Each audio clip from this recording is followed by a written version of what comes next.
বাকিগুলা দেখা যাক হয় কিনা, চাপ অব্যাহত রাখতে হবে। আমাদের রোগীরা ইন্ডিয়া চলে যায় কেন? আমাদের ডাক্তাররা ভালো চিকিৎসা করে না, ভালো ব্যবহার করে না, এই দুইটা কারণে। আসসালামু আলাইকুম রহমতুল্লাহি ওবারাকাতুহু। প্রিয় ভাই ও বোনেরা, কেমন আছেন সবাই? আশা করি অনেক অনেক ভালো আছেন। এখন থেকে ক্যান্সারের ওষুধের আর কোনো ভ্যাট থাকছে না। বাংলাদেশের প্রায় মানুষেরই একটা সময় গিয়ে ক্যান্সার হয় এবং এই ক্যান্সারের চিকিৎসা করতে যেয়ে পরিবার একেবারে নিঃস্ব হয়ে যায়। তো এখন থেকে ক্যান্সারের ওষুধের ভ্যাট কিন্তু বাদ দেওয়া হচ্ছে, এমনটাই জানিয়েছেন। আর আগামী 3 বছর পর থেকে ভারতে আর কোনো বাংলাদেশি চিকিৎসা নিতে যাবেন না।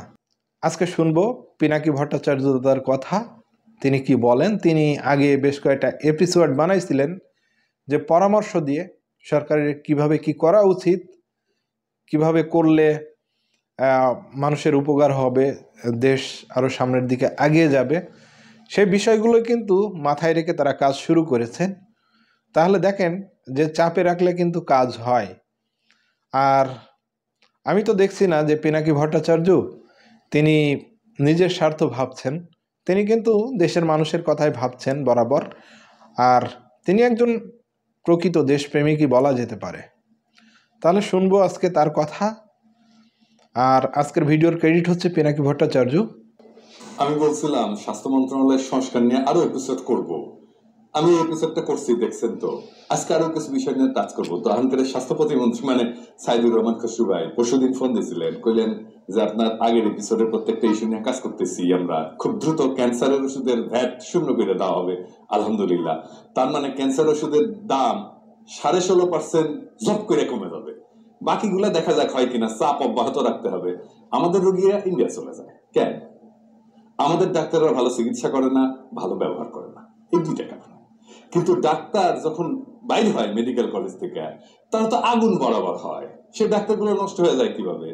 আসেন আমরা বাংলাদেশের নিউ জেনারেশনের ডাক্তার যেগুলো কেবলমাত্র বাইরে হয়েছে মেডিকেল কলেজ থেকে, তাদের দেখি তারা কেমন আগুন বরাবর। এটা দেখার জন্য আমি একজন ঢাকা মেডিকেল কলেজের জুনিয়র ডাক্তারের ভিডিও দেখাচ্ছি। সে এই নিউ জেনারেশন ডাক্তারদের রিপ্রেজেন্ট করে, যারা জুলাই আগস্ট যোদ্ধাদের চিকিৎসার জন্য কি কি করছে সেইটা বলতেছে। ওনার বক্তব্যই শুনতে পারবেন, শুনেন। Hello, Assalamu alaikum. I'm Dr. Shireen and I'm speaking on behalf of the Casualties Department of our Dhaka Medical College Hospital. And as we know, a mass casualty has happened, a genocide has happened all over the country. And on the very 5th of August, we have attended over 344 patients, amongst which 214 of them were gunshot injuries. And they were hit in the abdomen, in the chest, and in obviously the legs and arms, and also the head. And many of them have been admitted here, and they have required operations and ICU support, and also antibiotics and pain medications, of which many of them have difficulty affording. And if I have to give you one example, one of the patients has needed 45,000 taka for his ICU cost, and which has actually become quite a cost burden for his family.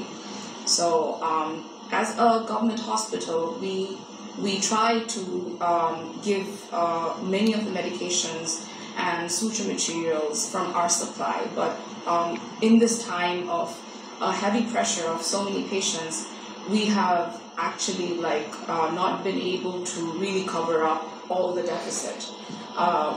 We have tried giving them from our own supply, which is free of cost to them, but some of the sutures, some of the antibiotics, they are the ones that we need to give to them, and they have to pay from their own pockets.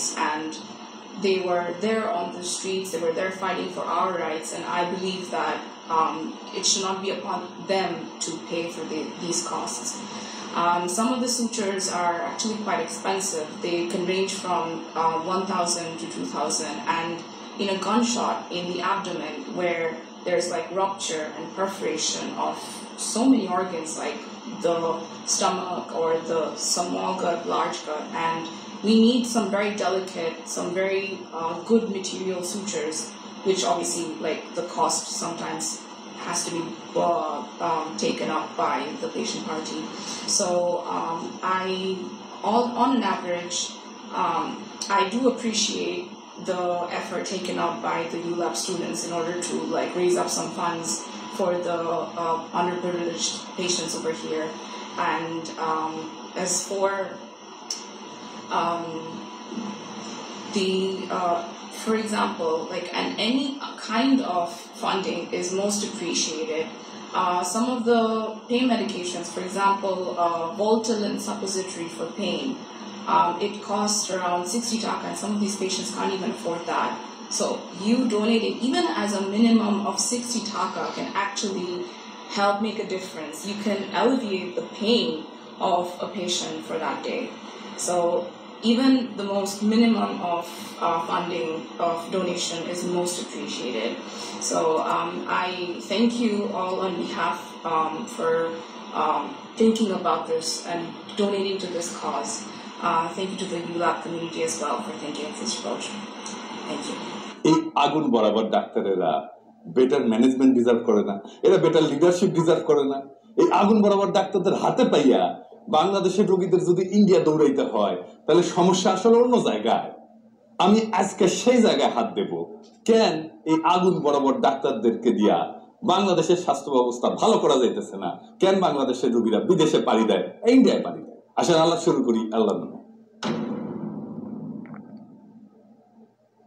আমাদের স্বাস্থ্য ব্যবস্থার একটা বড় সংকট হইতেছে রোগীরা ডাক্তারদের উপরে আস্থা পায় না। ডাক্তার সাহেবরা কিছু মনে করিবেন না, এই আস্থার সংকটের কারণ আছে, এটা সর্বাংশে মিথ্যা না। খুব আস্থায় নেওয়া যায় এমন ডাক্তারের সংখ্যা খুব নগণ্য, এবং যাদেরকে আস্থায় নেওয়া যায় তাদের একটা বিশেষ যোগ্যতা আছে। আমি সে বিষয়ে আলাপ করবো একটা নিজের ব্যক্তিগত অভিজ্ঞতা থেকে। আপনারা জানেন যে বাংলাদেশের ডাক্তারদের, ভেরি সিনিয়র ডাক্তারদের সাথে আমার বন্ধুত্ব আছে। এমনকি এই যে খসু ভাই, ও আমার সিনিয়র ফ্রেন্ড। তো আমি আমার নিজের স্বাস্থ্য সমস্যার জন্য খুব অল্প কিছু মানুষের উপর ভরসা করতাম। কেন করতাম? সেটার আবার কারণ আছে। এর মধ্যে একজন হইতেছেন প্রফেসর এফ এম সিদ্দিকী। ওনার মতো ফাইন মেডিসিন স্পেশালিস্ট আমি ইউরোপে দেখছি শুধু। ইনফ্যাক্ট উনি ইউরোপে ট্রেন, এই জন্যই এই লেভেলের স্কিল ছিল ওনার। আমি ওনারা নিয়ে ফেসবুকে লিখছিলাম। তাও আবার বলি, তাইলে বাংলাদেশের স্বাস্থ্য সমস্যার একটা দিক আমরা ভালোভাবে বুঝতে পারবো। প্রফেসর এফ এম সিদ্দিকী উনি বিএনপি ঘনিষ্ঠ চিকিৎসক, এটা সন্দেহ নাই। উনি খালেদা জিয়ার চিকিৎসক, মেডিসিনের প্রফেসর। আমাকে যদি বাংলাদেশের সমসাময়িক মেডিসিনের সেরা ডাক্তার হিসেবে র্যাঙ্ক করতে বলা হয়, আমি উনাকে করতাম। আমি নিজের চিকিৎসাও বাংলাদেশে থাকতে উনাকে দিয়ে করাইতাম। উনার শুধু মেডিকেল নলেজ না, উনার সাথে আলাপ করা যায় সব বিষয় নিয়ে। ধরেন মিউজিক, রাজনীতি, সমাজ, টপসার, সোশ্যাল সাইকোলজি, কি না পড়াইতেন অদ্ভুত দক্ষতায়, রোগী দেখতেন পরম মমতায়, তীক্ষ্ণ দৃষ্টি দিয়া উনি মুহূর্তেই ডায়াগনোসিস করে ফেলতেন, দুর্দান্ত ইংরেজি বলতেন। একটা ইনস্টিটিউশনাল প্রবলেম সলভ করার, নেগোশিয়েট করার দক্ষতা ছিল অপূর্ব। গানের গলা সুন্দর, রিসার্চের দক্ষতা অসাধারণ, চমৎকার ভরাট গলা, সুঠাম দেহ, 6 ফুট লম্বা। সবচাইতে সুন্দর হইতেছেন ওনার হাসিটা। উনি যখন হাসতেন চারপাশটা আলো হয়ে যেত। ওনার যৌবনে উনি কত তরুণীর হৃদয় ভাঙছেন আল্লাহ জানেন, ভাবি আমাদের মাফ করে দিয়ে। যাই হোক, একবার উনি ঢাকা মেডিকেল কলেজের শিক্ষক সংখ্যা বাড়াইলেন, তখন খালেদা জিয়ার সরকার ক্ষমতা। তো এইটার জন্য উনি একটা ফিল্ম বানাইলেন, বেশি বড় না, এই 5-10 মিনিটের হবে। ন্যারেট করলেন উনি নিজের গলায়। আমি কিছু অ্যানিমেশন আর এডিটিং এর কাজ করে দিচ্ছিলাম। প্রথমে এইটা উনি দেখাইলেন হেলথ মিনিস্টার মোশাররফ সাহেবকে। হেলথ মিনিস্টারকে আর কিছু ব্যাখ্যা করতে হইল না। উনি ওই দিনই ক্লিপটা নিয়ে খালেদা জিয়ারে দেখাইলেন।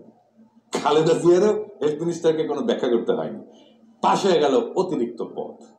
আজকে ঢাকা মেডিকেল কলেজে যে পদগুলো দেখেন মেডিসিনে, সে পদগুলো ওনার পাশ করে দেওয়া, ওই যে 5-10 মিনিটের ভিডিও দিয়া। তো ইংল্যান্ডে পড়াশোনা করছিলেন, এরপর দেশে আসছিলেন কিছু দিতে। হাসিনা এসে ওনারে দিনাজপুর মেডিকেল কলেজে ট্রান্সফার করে দিল। তারপরে আইইডিসিআর একটা নন ক্লিনিক্যাল পদে ওনারা এসে বসায় রাখলো। ওইখান থেকে রিটায়ার করলেন। যেই মানুষটা হেলথের ডিজি হতে পারতেন, ঢাকা মেডিকেল কলেজের প্রিন্সিপাল হতে পারতেন, ঢাকা বিশ্ববিদ্যালয়ের মেডিসিনের ডিন হইতে পারতেন, কলেজ অফ ফিজিশিয়ান্স এর প্রেসিডেন্ট হইতে পারতেন, বিএসএম এর ভিসি হইতে পারতেন, তাকে তার ক্যারিয়ারের সবচেয়ে উজ্জ্বল সময় অন্তরালে চলে যেতে হইল। কেন? উনার অপরাধ উনি ভালো ডাক্তার, উনার অপরাধ উনি একজন দক্ষ মানুষ। উনি শিক্ষকতায় থাকলেন 1000 জন প্রফেসর এফ এম সিদ্দিকী তৈরি করতে পারতেন, তিনি কিছুই পারলেন না। করতে দেওয়া হইল না।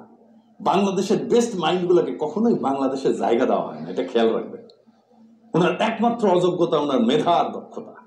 বাংলাদেশের মেধার দক্ষতা থাকলে আপনি মরিছেন, সেই সাথে যদি আমার দেশের প্রাণ থাকে তাহলে আপনি গেছেন, শেষ। যাই হোক, উনি কেমনে ওনার ক্লিনিক্যাল এক্সপার্টাইজ ঠিক রাখতেন, এটা আমি ওনার খুব কাছে থেকে দেখছি। ওনার আবার মিশন ছিল, উনি আমার বলতেন আর কি যে পিনাকি আপনার ডায়মন্ড খনি থেকে কেবল বেড়েছেন, হ্যাঁ খালি কাটতে হবে ঠিক মতো আপনাদের, তাইলে সাইন করবেন। তো উনি আমার কাটতেন আর কি ঠিক মতো, হ্যাঁ তাই প্রত্যেকদিন উনি যা যা পড়তেন আমার পাঠাইতেন। তো কাজই ছিল ওইটাতে, কাজই ছিল মেডস্কেপের সাথে উনি আমার পরিচয় করাই দেন। সেদিন হয়তো উনি ভাবেন নাই যে ওই মেডস্কেপের সাথে পিনাকি একদিন কাজ করবে গ্লোবাল স্কেলে। আপ টু ডেট উনি প্রথম ইউজ করেন বাংলাদেশে, এভিডেন্স বেসড মেডিসিন কথাটা ওনার কাছে প্রথম শুনি। উনি যখন গ্লোবাল এক্সপার্টদের সাথে কথা বলতেন না নানা সময়, আমি ওনার সাথে গেছি বিভিন্ন জায়গায়, বিভিন্ন কনফারেন্সে গেছি, দেশেও ওনারা আসছে গ্লোবাল এক্সপার্টরা, উনি যখন কথা বলতেন মুগ্ধ হয়ে যেতেন ওনারা শুনতেন যখন। আমাদের ডাক্তারদের দক্ষতা এই জায়গাটায় এসে মাইর খায়, ডাক্তাররা আপ টু ডেট না। আমাদের একটা মেডিকেল কাউন্সিল আছে, রেজিস্ট্রেশন দেয় ডাক্তারদের, কিছু মাদার বোর্ড আছে ওইখানে, কোনো কাম নাই, খালি রেজিস্ট্রেশন নিতে গেলে টেকা নেয় আর এটা সাইন করে দেয়, ওটাই হচ্ছে ওদের কাজ। এই ইন্টার্নশিপ শেষ করে পার্মানেন্ট রেজিস্ট্রেশন নিতে গেছি আমি ওই বিজয়নগরে। তো সবার কাছে টাকা নিচ্ছে, কত টাকা মনে নাই, বোধহয় 50 টাকা বা 100 টাকা আর কি। তাহলে ক্যাঙ্কা লাগে বলেন, পাস করে পেশায় ঢুকবো, সেটা নিতে গেলে টাকা দিতে হবে, কেরানি। তাছাড়া আপনি রেজিস্ট্রেশনই পাবেন না, 5 বছর পরে এটা রিনিউ করে। আপনি রেজিস্ট্রেশন সার্টিফিকেট নিয়ে যাবেন, টাকা দিবেন, এটা সিল মারবে আর আপনি রিনিউয়াল হয়ে গেল। আপনি 5 বছর টেম্পু চালাইছেন কিনা না ডাক্তারি করেছেন সেটা চেক করবে না কেউ। তো এটা থাকার দরকার কি ওইখানে? এটা সিল মারার জন্য বসে আছে, এটা কোনো কাম হইল? বসে বসে বেতন নিচ্ছে, এটা সিল মেরে দিল আর আপনার রিনিউ হয়ে গেল। তাহলে তো দরকারই নাই ওই জিনিসের, যদি চেক না করে। ডাক্তারি এমন একটা পেশা যে এটা সারাক্ষণ আপডেটেড থাকতে হয়। মেডলাইনে মানে যেটি আসলে সব জায়গায় সব ডাক্তারি জিনিসপত্র থাকে আর কি, রিসার্চ গুলো থাকে, মানে প্রত্যেকদিন 2 থেকে 4 হাজার নতুন গবেষণা যুক্ত হয়। আপনি পড়বেন কোনটা?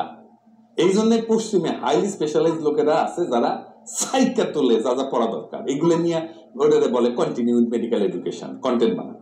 আমি কাজ করছি ইউরোপে, এখন অন্য কাজ করি, মেডস্কেপের সাথেও করেছি, ওয়াইলির সাথে করছি পার্টনারশিপে, এমনকি নিজেও বানাইছি কন্টেন্ট যেটা ইউরোপিয়ান সেমি অ্যাক্রিডিয়েটেড।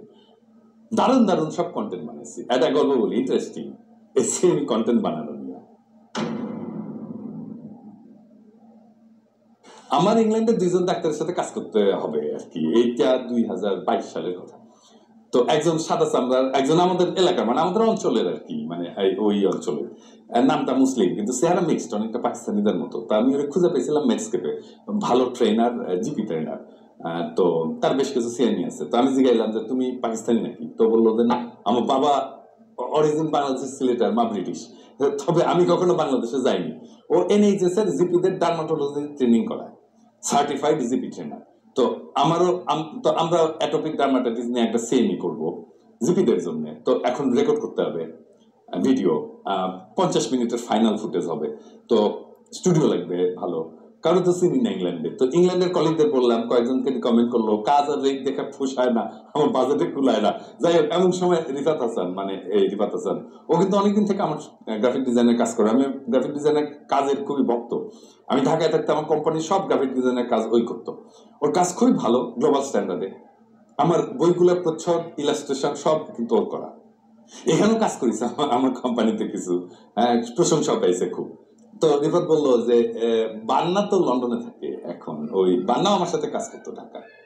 আমার বাবার যে ডকুমেন্টারিটা দেখেন না, ওটাও বান্নার বানানো। তো বান্নার সাথে যোগাযোগ হইলো, কাজ করলো, অসাধারণ কাজ করলো বান্না। আমাদের ইন হাউস বানানো বেস্ট প্রোডাকশন হইলো, 2টা করছিল। তো এই যে 1 ঘন্টার একটা সিএমই, এইটা অংশ নিলে পুরাটা কমপ্লিট করে এটা পরীক্ষা দিলে একটা সার্টিফিকেট পাবেন। তো আমরা যে কন্টেন্ট বানাই, কন্টেন্ট বানানোর পরে আমরা এটা জমা দিই অ্যাক্রেডিটেশনের জন্য। আমরা জমা দিই European accreditation council for continuing medical education, এই নাম হচ্ছে EACCME। তারা সিএমই ক্রেডিট সার্টিফাই করে দেয়। তারপরে আমরা সেটা কোনো সাইটে আপ করি, যারা সিএমই কন্টেন্ট চালায়, বানায়। তো আমি যেটা করছিলাম ওই বান্নাকে নিয়ে অন্য জায়গায় অন্য ভিডিওগ্রাফি, অন্যরা দিয়ে ভিডিওগ্রাফি করছিলাম। এটা চাইলে আপনি মেডস্কেপকে দিয়েও করাইতে পারেন। একটা 1 ঘন্টা বা প্রেসাইজলি এটা 50 মিনিটের সিএমই করতে এটা 1 সিএমই ক্রেডিট হয়। মেডস্কেপ কম করে হলো $2 লাখ নেয়, আরো কমেও করে অনেকে, ভালো কাজ করে, ধরেন $10,000 ভালো কন্টেন্ট করে দেয়, হয়তো রিস্ক হবে না অত বেশি মেডস্কেপের মতো। তো একজন ডাক্তারকে রেজিস্ট্রেশন রিনিউ করার জন্য বছরে 50 ক্রেডিট আর্ন করতে হয় ইউরোপে। ইটালিতে 3 বছর পর পর রিনিউ করতে হয়, 150 ক্রেডিট আর্ন করছে এই সময়ের মধ্যে, এটা দেখাইতে হয়। সার্টিফিকেট হলে সরাসরি চলে যায় ওই রেজিস্ট্রেশন যারা রিনিউ করে। ইন্ডিয়াতেও কিন্তু এটা লাগে, ওদের মনে হয় 30 ক্রেডিট লাগে 5 বছরে, মানে 5 বছরে 30 ঘন্টা পড়তে হবে। 50 সিএমই ক্রেডিট মানে 50 ঘন্টা পড়তে হবে কমপক্ষে, এবং পরীক্ষা দিতে হবে। সেই কারণেই ইন্ডিয়ার ডাক্তাররা বাংলাদেশের ডাক্তারের চাইতে ভালো পারফর্ম করে। যাই হোক, আমাদের নিজস্ব কন্টেন্ট এখনই বানাইতে হবে না। আমাদের মেডিকেল এডুকেশনের ডিজি আমার বন্ধু সুমন নাজমুল যদি মেডিকেল কাউন্সিলের সাথে একসাথে সিএমই তে পার্টিসিপেট করা বাধ্যতামূলক করে দেয় বাংলাদেশের ডাক্তারদের জন্য, রেজিস্ট্রেশনের জন্য এটা লাগবেই, এটা যদি এই বছরেই শুরু করে দেয়, আর ইউরোপিয়ান আর আমেরিকান সিএমই সার্টিফিকেশনকে, এটার অ্যাক্রিডিটেশনকে অ্যাকসেপ্ট করে, তাহলে কিছুই করতে হবে না আলাদা করে। যদি প্রয়োজন মনে করে ইউরোপিয়ান অ্যাক্রিডিটেশন কাউন্সিলের সাথে একটা এগ্রিমেন্ট করতে পারে। আমি যেহেতু ইউরোপিয়ান অ্যাক্রিডিটেশন কাউন্সিলের সাথে কাজ করছি, আমি সাহায্য করতে পারি বাংলাদেশ সরকারকে অবশ্যই। আর এটা চালু হইলে মেডস্কেপ বাংলাদেশে অফিস খুলবে, আমিও কয়ে দিতে পারি মেডস্কেপকে যে যাও দেখো বাংলাদেশে অফিস খোলো। আপনারা দেখবেন 1 বছরের মধ্যে বাংলাদেশের চিকিৎসার মান বেড়ে গেছে, প্যাটার্ন বদলাই গেছে সারা দেশে। ডাক্তারদের সেমিনার সিম্পোজিয়াম ও সিএমই অ্যাক্রিডিটেশন নিতে পারেন না, ডাক্তাররা তো করেন অনেক সেমিনার সিম্পোজিয়াম, 5 স্টার হোটেলে করেন, প্রচুর টাকা পয়সা খরচা করেন, সেমি অ্যাক্রিডিটেশন নেবেন, তাহলে আগে শুধু প্রেজেন্টেশনের টপিক, স্লাইড, ফ্যাকাল্টি এটা পাঠাইতে হবে। আমাকে বললেন আমি করে দেবো, কোনো অসুবিধা নাই। আর ভবিষ্যতের জন্য লোকাল অ্যাক্রিডিটেশনের জন্য বিএমডিসির অফিসটা ইউজ করতে পারেন, ওইখানে অ্যাক্রিডিটেশন কাউন্সিল বসাইতে পারেন। এখন না, এখন দিলে মাখায় ফেলবে সবকিছু, কিছু পারবে না। আরো আছে, আরো পরিকল্পনা আছে। কি আসেন সেই আরো 2টা আছে দেখি। স্বাস্থ্য মন্ত্রণালয়কে স্বাস্থ্যকর্মী এদের কাছে যাইতে হবে, ডাক্তার, স্বাস্থ্যকর্মী, নার্স এদের কাছে যাইতে হবে। কিভাবে যাবে? তারা তো আছেই তার মধ্যে, স্বাস্থ্য মন্ত্রণালয়ের মধ্যে আছে, তাহলে যাবে কিভাবে?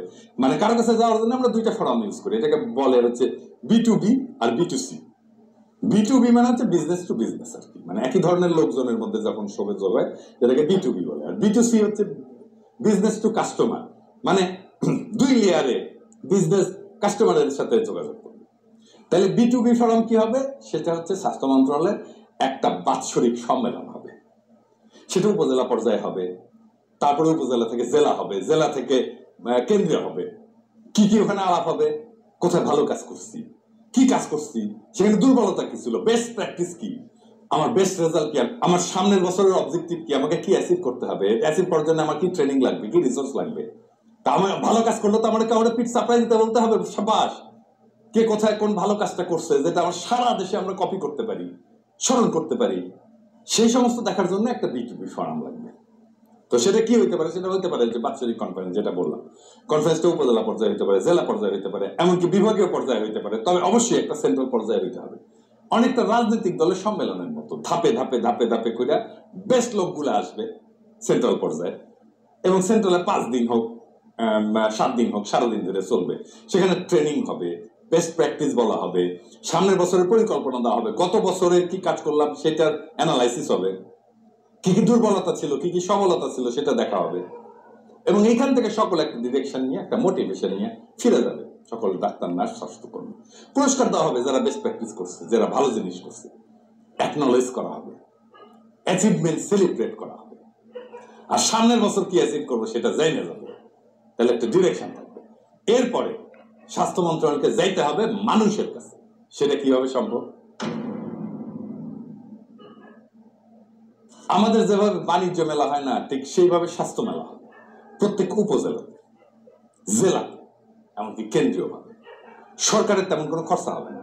স্বাস্থ্যক্ষেত্রে যারা ব্যবসা করে তারাই এই মেলা সফল করে তুলবে। এই মেলায় শুধু জায়গা দেবে সরকার, আর সিকিউরিটি দেখবে, লজিস্টিক্স দেবে, পানি, বিদ্যুৎ এগুলো দেবে। এই মেলার স্টলগুলোতে কি থাকবে? ধরেন ব্লাড প্রেশার চেক করা হবে, ওজন, উচ্চতা মেপে বডি মাস ইন্ডেক্স বের করা হবে, বলা হবে স্থূলতা আছে কিনা, ব্লাড গ্রুপ দেখা হবে, রক্তদান থাকবে, ডায়াবেটিস চেক করা হবে, সিপিআর বা যেটাকে বলা হয় কার্ডিও পালমোনারি রিসাসিটেশন, মানে হঠাৎ করে যদি অক্কা পায় তাহলে হঠাৎ হার্ট বন্ধ হয়ে গেলে হার্ট চালু করার একটা ব্যবস্থা আছে। এটা যদি বাংলাদেশে সবাই জানে না, তাহলে হার্ট অ্যাটাকে রোগীর মৃত্যু কমে যাবে। হ্যাঁ, কমে যাবে। আমরা যদি পুরা জাতিকে এই কার্ডিও পালমোনারি রিসাসিটেশন শেখাতে পারি। তারপরে ফার্স্ট এড শেখানো হবে, মিনি হাসপাতালের মডেল থাকবে, সেখানে হাসপাতালে কি কি ডিপার্টমেন্ট, কি কি বিভাগ থাকে সেগুলো দেখবে। অনেক মানুষই কিন্তু জানে না যে আইসিইউ কি, রোগ হলে কোথায় যাবে, সিসিইউ কি, হাই ডিপেন্ডেন্সি ইউনিট কি, কখন সে আউটডোরে যাবে, কখন সে ইমার্জেন্সিতে যাবে, এইগুলো মডেল করে দেখানো হবে। এটা বেচা বিক্রিও হবে, যেখানে বিপি মেশিন বেচা হবে, থার্মোমিটার বেচা হবে, ডায়াবেটিস চেক করার মেশিন বেচা হবে, ওজন নেওয়ার মেশিন বেচা হবে, ফার্স্ট এড বক্স বেচা হবে। এর একটা কমার্শিয়াল একটা পার্টও থাকবে। প্রতিযোগিতা হবে বাচ্চাদের জন্য, সেটা চিন্তা করে বের করা যায় কি ধরনের প্রতিযোগিতা হবে। এখানে পুষ্টি স্টল থাকতে পারে, কোন খাবারে কি ধরনের পুষ্টি আছে, কোন খাবার অ্যাভয়েড করতে হতে পারে, এগুলো শেখানো সম্ভব। এখানে শেখানো যেতে পারে কিভাবে পরিবেশ পরিচ্ছন্ন রাখতে হবে, কিভাবে খাদ্য পরিচ্ছন্নতা রাখতে হবে, ফুড হ্যান্ডলিং কিভাবে করতে হবে। এখানে এমনকি ডাক্তারদেরও স্টল থাকতে পারে, যেখানে মানুষ হেলথ চেক করবে, ডাক্তার দেখাবে, দৃষ্টিশক্তি চেক করবে, বা ধরেন ডার্মোস্কোপি করবে, করে চামড়ার কোনো সমস্যা আছে কিনা সেটা দেখবে। এইভাবে আমরা বাংলাদেশের স্বাস্থ্য ব্যবস্থা সম্পর্কে সচেতনতা বাড়াইতে পারবো এবং স্বাস্থ্যের সাথে মানুষের সরাসরি যোগাযোগ হবে। এভাবে জায়গা উঠবে সারা দেশ। এবং বাংলাদেশের মানুষের যদি স্বাস্থ্য ভালো হয় তাহলে উৎপাদনশীলতা বাড়বে ভাই, আমাদের স্বাস্থ্য খাতে খরচ কমবে, এই কাজের কোনটা টাকা লাগবে না, শুধু লাগবে শুধু উদ্যোগ, লাগবে শুধু লিডারশিপ, লাগবে স্বপ্ন দেখার ক্ষমতা। এইগুলো ইমপ্লিমেন্ট করে। বাংলাদেশ থেকে 3 বছর পর কেউ ইন্ডিয়া যাবে না, ইন্ডিয়া থেকে বাংলাদেশে আসবে চিকিৎসা করতে, লিখে দিলাম, গ্যারান্টি দিলাম। স্বাস্থ্য মন্ত্রণালয়ে যারা কাজ করতেছেন, যারা লিডারশিপ দিচ্ছেন, তাদের আসলে কি থাকা উচিত? বাংলাদেশের স্বাস্থ্য ব্যবস্থা নিয়ে স্বাস্থ্য মন্ত্রণালয়ের লিডারশিপে একটা স্বপ্ন থাকা উচিত। এমন একটা স্বাস্থ্য ব্যবস্থা যেখানে রোগীরা ডাক্তারদের প্রতি আস্থা রাখতে পারে, ডাক্তাররা নিজেরা আপডেটেড এবং দক্ষ হইতে পারে, এবং যেখানে প্রত্যেকটা নাগরিক পায় উন্নত এবং সম্মানজনক সেবা। আমরা যদি ডাক্তারদের দক্ষতা উন্নত করতে পারি, সঠিক নেতৃত্ব এবং দিক নির্দেশনা দিতে পারি, এবং জনগণের কাছে স্বাস্থ্য সেবা পৌঁছানোর নতুন নতুন উপায় বের করতে পারি, তবে সেই দিন আর বেশি দূরে না যখন বাংলাদেশে কেউ আর চিকিৎসার জন্য অন্য দেশে ছুটবে না, বরং বিশ্বের মানুষ বাংলাদেশে আসবে উন্নত চিকিৎসার আশায়।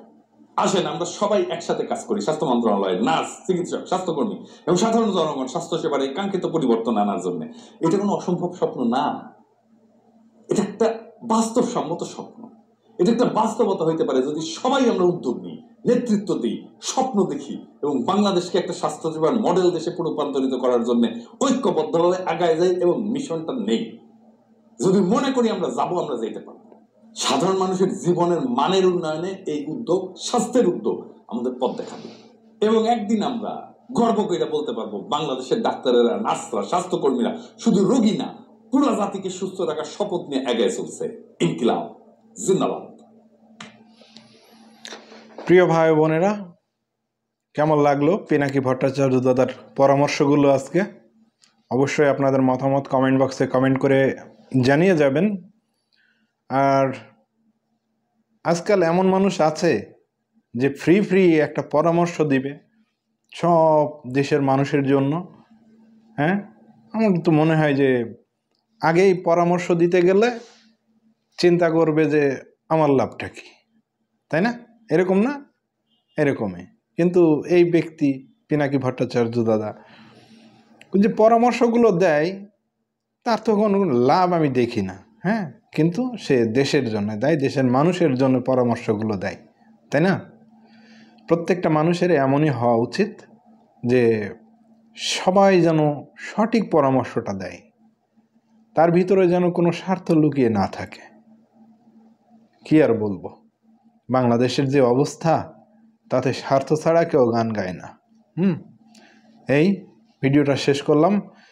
যদি ভিডিওটি নতুন দেখে থাকেন তাহলে প্লিজ চ্যানেলটি সাবস্ক্রাইব করবেন আর ভিডিওটা শেয়ার করে অন্তত অন্য মানুষকে দেখার সুযোগ করে দিবেন। এত সুন্দর একটা ভিডিও। সবাই ভালো থাকবেন, সুস্থ থাকবেন। আসসালামু আলাইকুম রহমতুল্লাহি ওয়া বারাকাতুহু।